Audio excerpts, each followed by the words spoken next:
আমরা যা ভাবি যদি সবকিছু তেমনভাবেই হতো তাহলে তো হয়েই যেত। ছেড়ে দিয়েছিলাম তো, কিন্তু একসময় গিয়ে জীবনে যখন একদম একা হয়ে গেলাম তখন কারো একটা সঙ্গ আমার খুব দরকার ছিল। তখন এই সিগারেটটাকে নিঃসঙ্গতার সঙ্গী হিসেবে বেছে নিয়েছিলাম। আজ অবশ্য অনেকেই আছে জীবনে, কিন্তু যে আমার দুঃখের সময় আমার পাশে ছিল তাকে তো আর এখন ছেড়ে দিতে পারি না, তাই না? উৎসব, নির্ভীক আর প্রভা তিনজনই ভ্রুকুচকে সন্দেহের দৃষ্টিতে তিশানের দিকে তাকিয়ে আছে। তিশানের কথাবার্তা, চালচলন কেন যেন অন্যরকম লাগছে। বিশেষ করে প্রেরণার বলাতে সিগারেটটা ফেলে দেওয়াতে ওরা আরও বেশি অবাক হয়েছে। যে যাই বোঝাক, তিশান কখনো সিগারেট ছাড়ে না, কখনো কাউকে অজুহাতও দেয় না, আর না কারো মন রাখার জন্য মিথ্যে বলে। তাহলে আজ কেন এমনটা করলো? এই প্রশ্নের উত্তরটা তিশানই দিতে পারবে। এদিকে তিশানের সাথে কথাবার্তা শেষে প্রেরণা বাকি সবার সাথে আলাপ করলো। বেশ অনেকক্ষণই গল্প করলো। উৎসব সবার জন্য চায়ের অর্ডার দিল। চা চলে আসতেই সবার প্রথম নির্ভয় এক কাপ চা প্রেরণার দিকে বাড়িয়ে দিল। সাথে একটা বিস্কুটও দিতে নিলে তিশান ওকে বাধা দিয়ে বলে উঠল, ওই বিস্কুটটা ওকে দিও না ভাইয়া, ওতে বাদাম আছে, আর বাদামে ওর অ্যালার্জি। শেষে দেখা গেল আমার চাচার সুস্থ সবল মেয়েকে এনে অসুস্থ করার দায়ে তোমার ওপর আবার হত্যা চেষ্টার মামলা ঠুকিয়ে দিতে পারেন। সাবধান করলাম তোমাকে। তিশানের কথায় সবাই হেসে উঠল। সবাই হাসলো ঠিকই, তবে মনের মাঝে সন্দেহটা আরও তীব্র হয়ে উঠল। সবাই কথা বলেও তিশান চুপচাপ শুনছে। প্রেরণাও বেশ তাড়াতাড়ি সবার সাথে মিশে গেছে। তিশান কেন যেন এখানে বসে থাকতে পারছে না, অস্বস্তি হচ্ছে। একটা কণ্ঠস্বর, একজনের গায়ের মেইলি মিষ্টির সুঘ্রাণ তিশানকে ভীষণ বিরক্ত করছে। অস্থির লাগছে তার। শেষে বাধ্য হয়ে উঠে দাঁড়িয়ে সবাইকে উদ্দেশ্য করে বলল, থাকো সবাই, আমি আজ উঠি। কাউকে আর কিছু বলার সুযোগ না দিয়ে তিশান চলে যেতে নিলে পেছন থেকে প্রেরণা ডেকে উঠল। এই ডাক উপেক্ষা করার ক্ষমতা তিশানের নেই। অগত্যা ওকে থামতে হলো। প্রেরণা উঠে দাঁড়িয়ে তিশানের দিকে এগিয়ে গিয়ে বলল। আমি তোমার সাথে যাব। তিশান ভ্রু কুঁচকে প্রশ্ন করলো, কোথায় যাবে? তোমার সাথে তোমার বাড়িতে যাব। কেন? বা যাওয়া বারণ নাকি আমার? সেটা বলিনি। তুমি যে আমার বাড়িতে যাবে সেটা তোমার বাড়িতে জানে? জানতে হবে না। বাবা আমাকে অনুমতি দিয়েছে, আমি যেখানে ইচ্ছে যেতে পারি। তিশান ব্যঙ্গাত্মক গলায় বলল, সেটা শুধু বড়লোকদের বাড়ি যাওয়ার জন্য অনুমতি দিয়েছেন, গরিবদের বাড়ি যাওয়ার জন্য না। নির্ভয়ের সাথে এসেছো, ওর সাথে বাড়ি ফিরে যাও। আমার সাথে যাওয়ার দরকার নেই। তুমি কি নিয়ে যেতে চাইছো না আমায়? এতগুলো বছর পর দেখা হলো। জানি না আমার কি অপরাধ ছিল যে তুমি এতগুলো বছরে আমার সাথে একটাবারের জন্য যোগাযোগ করনি। আমার নাম্বারটা অবধি ব্লক করে রেখেছো। তোমার বাড়িতে গেলে দরজা বন্ধ করে বসে থেকেছো। আমার সাথে একবার দেখা অবধি করনি। আজও আমার সাথে খুব একটা কথা বলছো না। আমি সত্যি আজও জানি না ভাইয়ার সাথে তোমার কি নিয়ে ঝামেলা হয়েছে, কিন্তু সেটার জন্য তুমি আমার সাথে কথা কেন বলছো না? তিশান শান্ত দৃষ্টিতে প্রেরণার দিকে তাকালো। কত কথা জমা হয়ে আছে সেই দৃষ্টিতে। চোখ দুটো যেন হাজারো কথা বলতে চাইছে, কিন্তু বলতে পারল না। বরাবরের ন্যায় স্বাভাবিকভাবে বলল, কারো কোনো অপরাধ নেই, বাড়ি যাও। আমি তো ভেবেছিলাম তুমি হয়তো আমার ভুলেই গেছো। এতদিন পরেও যে আমায় মনে রেখেছো, এর জন্যই ধন্যবাদ। আমার বাড়িতে গেলে তোমার বাড়ির কেউই সেটা পছন্দ করবে না। কথাটা বলে তিশান চলে গেল। প্রেরণা অসহায় দৃষ্টিতে ওর যাওয়ার পানে কিছুক্ষণ তাকিয়ে থাকার পর পুনরায় নিজের জায়গায় এসে বসতেই পেছন থেকে তিশানের গলার আওয়াজ পেল। চলো। প্রেরণা চমকে পেছনে তাকালো, সন্দেহী গলায় জিজ্ঞেস করলো, সত্যি? হুম, সত্যি। বাসে যেতে হবে, কিন্তু সিএনজিতে যাওয়ার মতন ভাড়া নেই আমার কাছে। যেতে পারলে এসে। প্রেরণা উচ্ছ্বসিত কণ্ঠে বলল। পারবো। কথাটা বলে নির্ভয়কে উদ্দেশ্য করে বলল, নির্ভয়, আমি তিশান ভাইয়ের সাথে যাই। আসলে অনেক দিন হলো কারোর সাথে দেখা হয় না। আর হ্যাঁ, তোমাদের সবাইকে এত সুন্দর মুহূর্ত আমি উপহার দেওয়ার জন্য ধন্যবাদ। আমি আবার আসবো। সবার থেকে বিদায় নিয়ে নির্ভয়কে বলে প্রেরণা তিশানের সাথে চলে গেল। নির্ভয় মুখে হাসলেও কেমন যেন এক শূন্যতা অনুভব করলো। নিজেকে অনেক বোঝানোর চেষ্টা করলো যে তিশান প্রেরণার ভাই আর কিছুই না, কিন্তু মন মানল না। এতটুকুতেই কি ভীষণ কষ্ট হচ্ছে নির্ভয়ের। প্রেরণাকে যদি কোনো কারণে না পায় তাহলে কি করবে? তিশান ভাই, এতগুলো বাস চলে গেল, একটাতেও তো উঠলে না। এভাবে রোদের মধ্যে আর কতক্ষণ দাঁড়িয়ে থাকবো আমরা? তিশান মৃদু গম্ভীর কণ্ঠে বলল, আগেই বলেছিলাম আমার সাথে এসো না, জেদ করার কি দরকার ছিল? আমাকে ফেলে রেখে তুমি তো চলেই গিয়েছিলে, আবার আসতে গেলে কেন? তিশান অন্যদিকে মুখ ঘুরিয়ে হালকা হেসে বলল, শেষ। তুমি যেখানে দেখেছিলে আমায়, আমি আজও ঠাই দাঁড়িয়ে আছি সেখানে। কাউকে কখনো ফেলে পালাইনি। আমি চাইনি যেতে, পারিনি থাকতে, ফিরতে চেয়েছি, পারিনি ফিরতে। এ যাত্রায় সামান্যটুকু পথই চলার সুযোগ পেলাম। আমি আজও ফিরিনি। ফিরেছ তুমি, নিজেকে হারালাম আমি, হাসছ তুমি, দিন শেষে আবারও কাঁদবো আমি। প্রিয়না প্রশ্নাত্মক গলায় জিজ্ঞেস করল। কিছু বললে দিশান ভাই? তিশান বিড়বিড় করে ধীর কণ্ঠে কথাগুলো বলায় ওর কানে একটা কথাও গেল না। তিশান আনমনে আবারও হাসল। এত নিকটে দাঁড়িয়ে তবুও হৃদয়ের কথাগুলো প্রেরণার কান অবধি পৌঁছালো না। একেই বুঝি বলে দূরত্ব, কাছে থেকেও একে অপরের থেকে বহু দূরে। তিশান গম্ভীর ভাব ফুটিয়ে তুলল নিজের চোখে মুখে, প্রেরণার দিকে তাকিয়ে গম্ভীর কণ্ঠে বলল, বাসে বসার জায়গা তো তোর, দাঁড়ানোর জায়গাটাও নেই। এর মাঝে তোমাকে নিয়ে উঠবো কি করে আমি? আমার অভ্যাস আছে, তোমার তো নেই। প্রেরণা একটু ভেবে বলল, চলো সিএনজিতে যাই। টাকা নেই আমার কাছে, জানো তো তুমি, আমি বেকার। তোমার কাছে নেই তো কি হয়েছে, আমার কাছে আছে তো। চলো আমি তোমাকে নিয়ে যাব আজ। প্রয়োজন নেই, তোমার কাছে টাকা আছে না? তুমি সিএনজিতে যাও, আমি বাসে করে চলে যাচ্ছি। প্রেরণা মৃদু রাগী কণ্ঠে বলল, আবার তাড়ামি করছো তুমি? আমার কথা শোনো না কেন? চলো সিএনজিতে যাব। তোমার বাসে যাওয়ার এতটাই ইচ্ছে যখন অন্য কোনো দিন যেও। আমি তো আর রোজ রোজ থাকবো না তোমার সাথে। তিশান শীতল দৃষ্টিতে প্রেরণার দিকে তাকিয়ে শান্ত কণ্ঠে বলল, জানি থাকবে না, বারবার মনে করিয়ে দিতে হবে না। তাহলে চলো সিএনজিতে যাব। তিশান আর না বলতে পারল না। মানিব্যাগ বের করে দেখলো 50 টাকার দুটো নোট আছে। 150 টাকা ভাড়া লাগবে, আমি 100 দেবো, তুমি 50। একটা হতাশার শ্বাস ফেল প্রেরণা। এই ছেলেকে বোঝানো অসম্ভব, তাই ওর কথাতেই রাজি হলাম। আরে এতদিন পর ননদিনী যে। প্রেরণা ভেতরে এসে বিধিকে সালাম দিল, হাস্যোজ্জ্বল কণ্ঠে জিজ্ঞেস করল, কেমন আছেন ভাবি? ভাইয়া কই? আলহামদুলিল্লাহ ভালো আছি। তোমার ভাই তো কাছে গেছে, তা তুমি কেমন আছো সেটা আগে বলো। আমিও ভালো আছি। বড়ব্বু বড়ম্মু কোথায় দেখছি না যে? ওনারা তো ওনাদের রুমে আছে।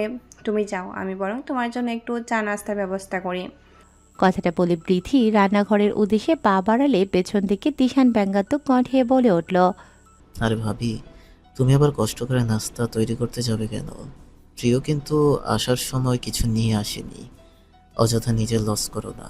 তিশানের কথা শুনে প্রেরণা ঠোঁট টিপে হাসল। বিথি করা কিছু কথা শোনানোর জন্য মন স্থির করে পেছন ফিরে তাকালে তিশানকে পেল না।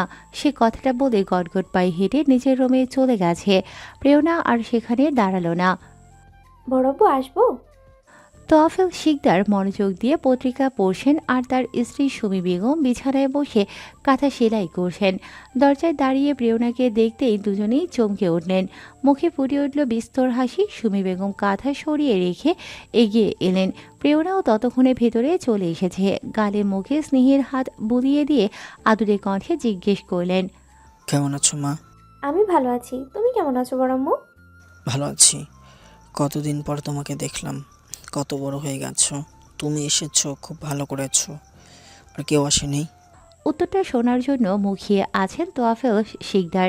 খুব করে চাইছেন প্রেরণা যেন বলে সবাই এসেছে, কিন্তু না, প্রেরণা তা বলল না। আমি একাই এসেছি, বড়ম্মু তিশান ভাইয়ের সাথে। মিনা বেগমের মনটা খারাপ হয়ে গেল। তোফায়েল শিকদার মৃদু গম্ভীর কণ্ঠে ওনাকে বলল, বাদ দাও মিনা, আমার বড় মা ছাড়া আর কারোরই আমাদের কথা মনে নেই। বাকিদের তো কারো সময় হয় না আমাদের খোঁজ নেওয়ার। বড় মায়ের দিকে আয় তো। প্রেরণা এগিয়ে গেল তোফায়েল শিকদারের কাছে। প্রেরণাকে পাশের চেয়ারে বসতে ইশারা করলেন তিনি। কিছুক্ষণ মন ভরে প্রেরণার দিকে তাকিয়ে থাকলেন। একটা মেয়ের তার খুব শখ ছিল, কিন্তু আল্লাহ তাকে দুটো ছেড়ে দিয়েছেন। তাতে অবশ্য তিনি কোনো কালেই অসন্তুষ্ট ছিলেন না, কিন্তু একটা মেয়ে হলে যেন তার হৃদয়টা আরও একটু শান্তি পেত। তার এই অভাব প্রেরণার মাধ্যমে পূরণ করেছিলেন। ভাইয়ের এই মেয়েকে নিজের মেয়ের মতো আদর করেছে। একটা সময় ছিল যখন দুই পরিবারের মাঝে এত মনোমালিন্য ছিল না, এত পার্থক্য ছিল না, ছিল না এত দূরত্ব। কিন্তু যখন এই সম্পর্কের মাঝখানে টাকা নামক বস্তুটা চলে এলো, তখন এই দূরত্ব বেড়ে গেল। একসময় যখন দুই ভাইয়ের আর্থিক অবস্থা এক ছিল তখন সম্পর্ক বেশ ভালো ছিল, কিন্তু ধীরে ধীরে তোফায়েল শিকদারের আর্থিক অবস্থা খারাপ হতে লাগলো আর এদিকে ব্যবসায় একের পর এক সফলতা পেতে থাকলেন প্রবীর শিকদার। কয়েক মাসের ব্যবধানে বিরাট বড় ব্যবসা দাঁড় করালেন, নিজের বাড়ি গাড়ি সব হলো, আলাদা হয়ে গেল দুটো পরিবার। তিনি নিজের পরিবারকে নিয়ে চলে গেলেন আলিশান 10তলা ভবনে থাকতে, আর তোফায়েল শিকদার থেকে গেলেন তার সেই সাদামাটা রং চটে যাওয়া একতলা বাড়িতে। তারপর থেকে তাদের আর এই বাড়িতে আসা যাওয়া ভালো লাগতো না। একসময় সম্পর্কগুলোর প্রতিও বিতৃষ্ণা এসে গেল। তোফায়েল শিকদারকে নিজের দিকে এভাবে তাকিয়ে থাকতে দেখে প্রেরণা প্রশ্ন করল। এভাবে কি দেখছো? তিনি অন্যদিকে মুখ ঘুরিয়ে চশমাটা খুলে পাঞ্জাবির হাতায় চোখ দুটো মুছে নিলেন। চোখ মুছে পুনরায় চশমা পরে প্রেরণার দিকে তাকিয়ে বললেন, আমার বড় মাকে দেখছিলাম, কত বড় হয়ে গেছে আমার বড় মা। তার আগে বলো, তুমি কাঁদছো কেন? অনেক দিন পর তোকে দেখলাম তো খুশিতে কাঁদছি মা। বাড়ির সবাই কেমন আছে? সবাই ভালো আছে। জানো বড় আব্বু, খুব তাড়াতাড়ি আমাদের বাড়িতে একটা নতুন অতিথি আসবে। ভাবি প্রেগনেন্ট। আলহামদুলিল্লাহ। তা বড় মা আজ থাকবি নাকি? আজকের দিনটা থেকে যা না আমার কাছে। প্রেরণা উদাস গলায় বলল, না বড় আব্বু, আজ থাকতে পারবো না।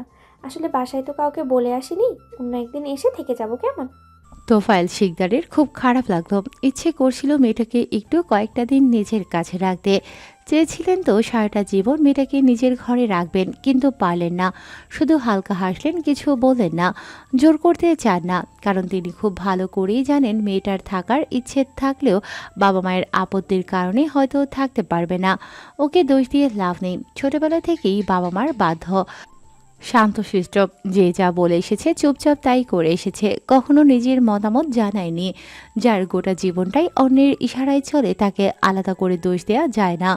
বাড়ির কোণার দিকটায় একদম শেষের ঘরে থাকে তিশান, নিজেই এই ঘরটা বেছে নিয়েছে। একদম শেষের দিকে হওয়ায় বাড়িতে চলমান কোনো হইচই এর আওয়াজ তার ঘরে খুব একটা আসতে পারে না। ঘরে একটা ছোট জানালা আছে, সেই জানালা দিয়ে তেমন একটা আলো ঘরের ভিতরে প্রবেশ করতে পারে না। দিনের বেলাতেই কেমন একটা অন্ধকার বিদ্যমান থাকে সেই ঘরে, রাত হলে তো আলো আসার কোনো পথই নেই। তিশানও আর আলাদা করে আলো জ্বালায় না, অন্ধকারের মাঝে চুপচাপ শুয়ে থাকে। ঘর তার ভীষণ অগোছালো, সে গোছাতে পছন্দ করে না। এই লোক দেখানো জিনিসগুলো তার একদম পছন্দ না। সে মানুষটাই বড্ড অগোছালো, তাই সে অগোছালোভাবেই থাকতে পছন্দ করে। যেখানে গোটা জীবনটাই এলোমেলো সেখানে তার রুম গুছিয়ে রেখে লাভটাই বা কী হবে। ঘরে এসে ছোট জানালার কাছে দাঁড়িয়ে আছে তিশান। দৃষ্টি তার বাইরের দিকে থাকলেও মনোযোগ তার কোথাও।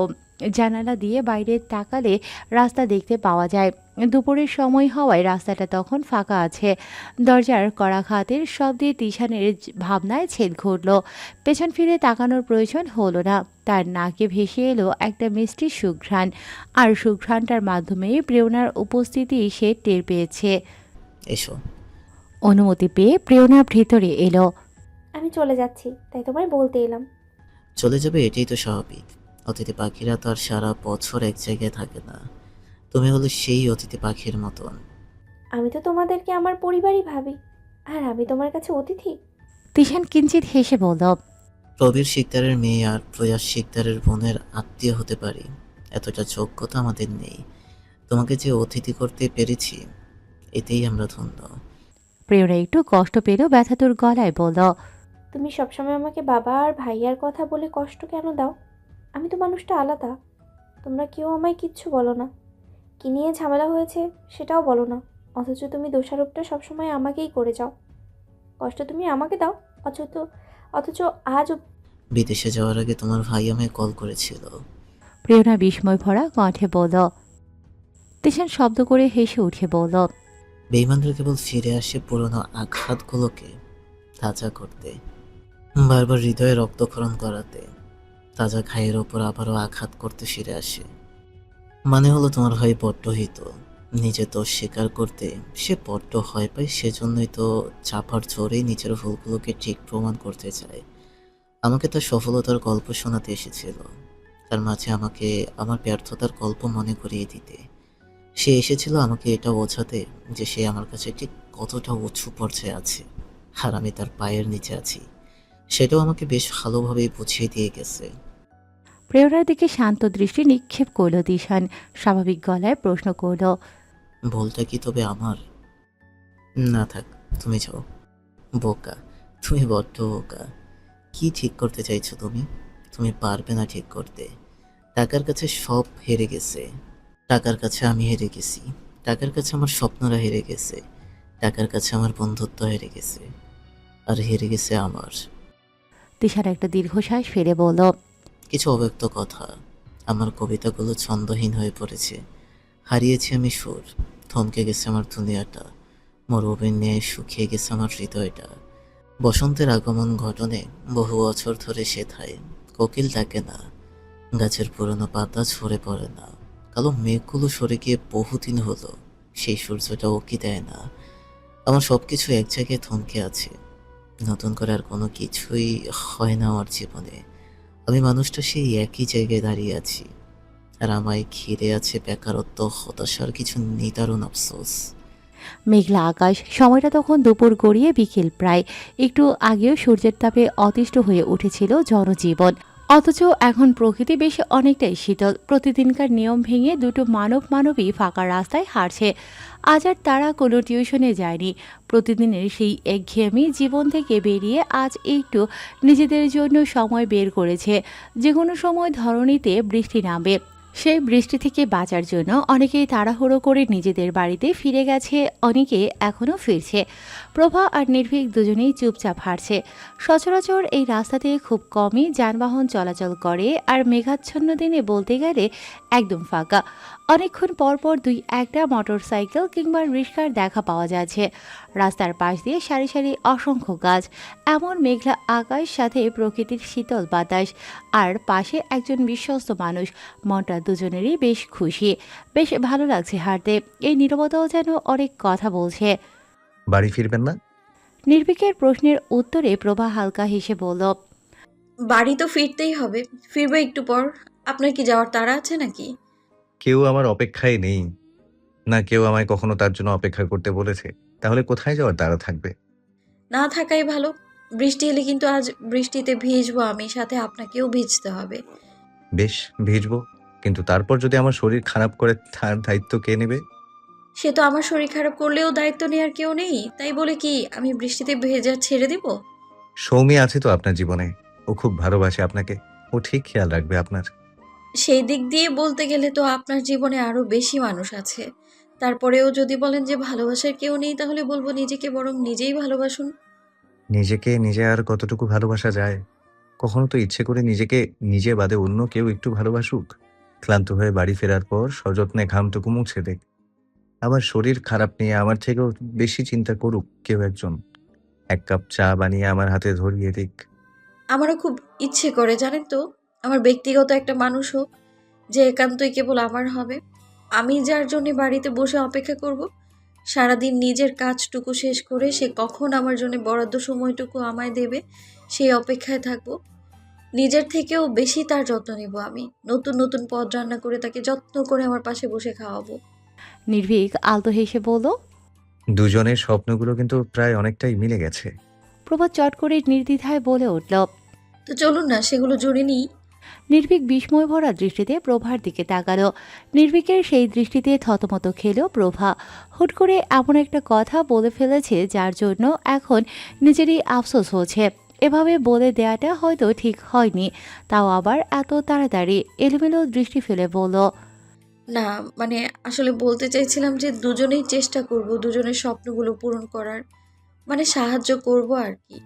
নির্ভীক কিছু বলল না, শুধু হাসল।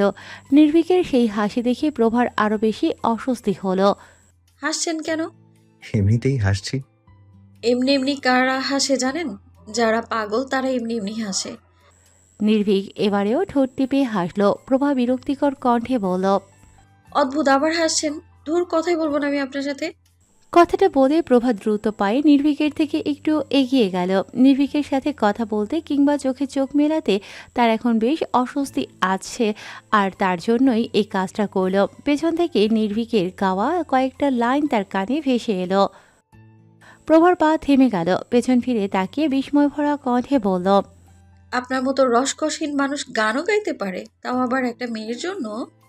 অবাক না হয়ে 2 লাইন গাইলেও তো পারতেন।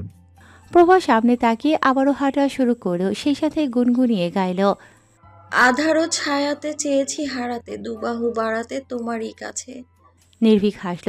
মেয়েটা আসলেও বোকা, এত সরল স্বীকারোক্তি কেউ দেয়? প্রভা 2 লাইন গাইতে বৃষ্টি নামলো।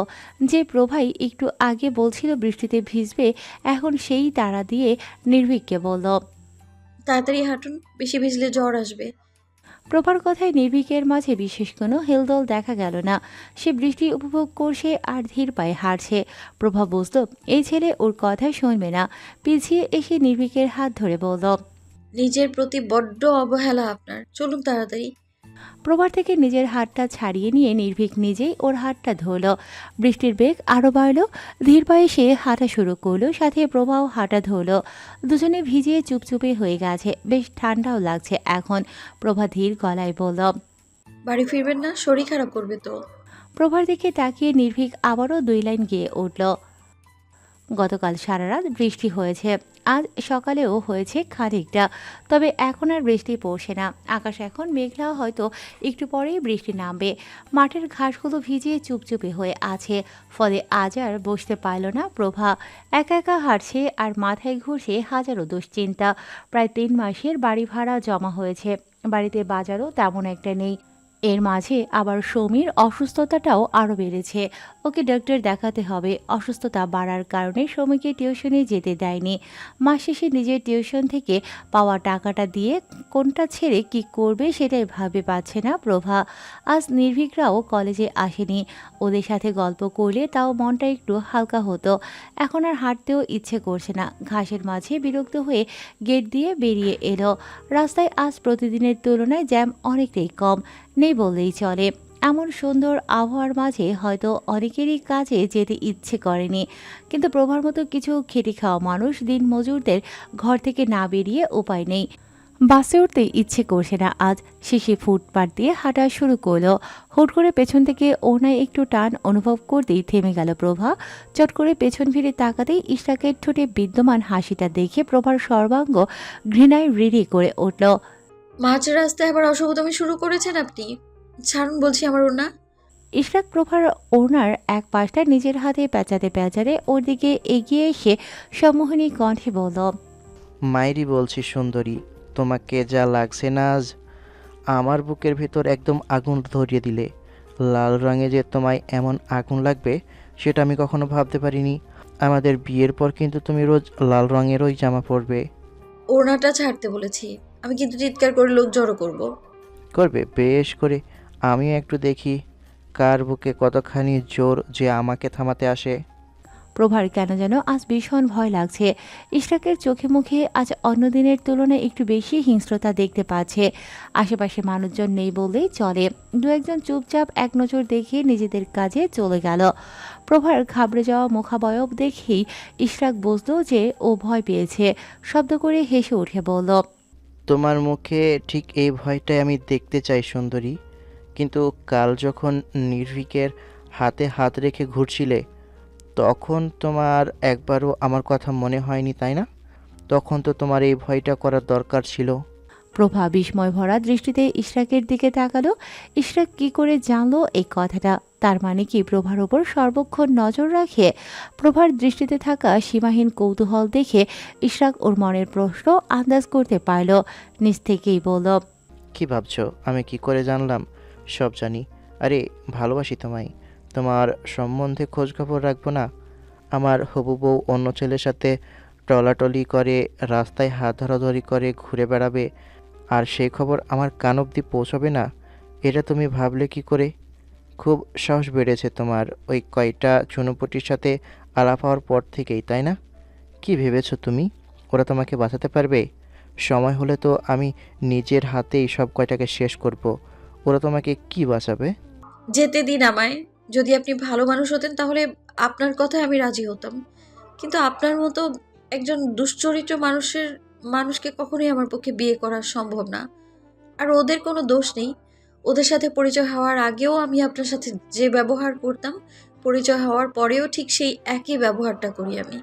কিন্তু তোমার নির্ভীকের হাতে হাত রেখে হাঁটাটা আমার একদম পছন্দ হলো না সুন্দরী। আমার ছোঁয়া তোমার কাছে বিষ মনে হয়, তাহলে ওই ছোঁয়া মধু মনে হয় কেন? ও কিভাবে ছয় তোমাকে? তুমি বরং বলে দাও, তোমাকে কিভাবে ছুলে আমার ছোঁয়া তোমার কাছে ওই ছোঁয়ার মতন মধু লাগবে? প্রভা ঘৃণাভরা দৃষ্টিতে ইশরাকের দিকে তাকিয়ে বলল, উনি যেভাবে আমার হাত স্পর্শ করেছিলেন সেভাবে স্পর্শ করার ক্ষমতা আপনার নেই। আপনি মানুষকে সম্মান দিতে জানেন না। আপনাকে দেখলে ঘৃণা হয়, আমার বমি পায়। আর ওনাকে দেখলে সম্মান করতে ইচ্ছে করে। আপনি ওনার নখেরও যোগ্য না। হাজার দিন তপস্যা করলেও আপনি ওনার মতো কোনো কিছুই করতে পারবেন না। রাগে ইশরাকের চোয়াল শক্ত হয়ে গেল। প্রভার ওড়না ছেড়ে দুবাহু চেপে ধরলেও প্রভা ব্যথায় আর্তনাদ করে উঠল। ইশরাক দাঁতে দাঁত পিষে কর্কশ কণ্ঠে প্রভাকে বলল, ওর মতন করে আমি কখনো তোমাকে স্পর্শ করব না। তোমায় এমনভাবে স্পর্শ করব যে সেখানে চিহ্ন আজীবনের জন্য রেখে দেব। তুমি ভয় করবে আমার স্পর্শ দেখে। আজ বরং তোমায় একটা নমুনা দেখিয়ে যাই কেমন। খোলা রাস্তায় সবার সামনে তোমার ঠোঁটে একটু আমার স্পর্শ দেওয়া যাক। বিশ্বাস করো, তোমার সাথে এসব জোর জবরদস্তি করার আমার বিন্দুমাত্র কোনো ইচ্ছা ছিল না। কিন্তু এসব না করাই তো তুমি আমাকে খুব হালকাভাবে নিয়েছো। তোমাকে বোঝাতে হবে না, তোমাকে বোঝাতে হবে যে ইশরাক খান আসলে কতটা ভয়ঙ্কর হতে পারে তোমাকে পাওয়ার জন্য। প্রভা সাহায্যের জন্য আশেপাশে তাকালো, কিন্তু কেউ নেই এখানে ওকে সাহায্য করার মতো। কি করবে বুঝতে পারছে না। রাগে দুঃখে কান্না পাচ্ছে, ভীষণ অসহায় লাগছে নিজেকে।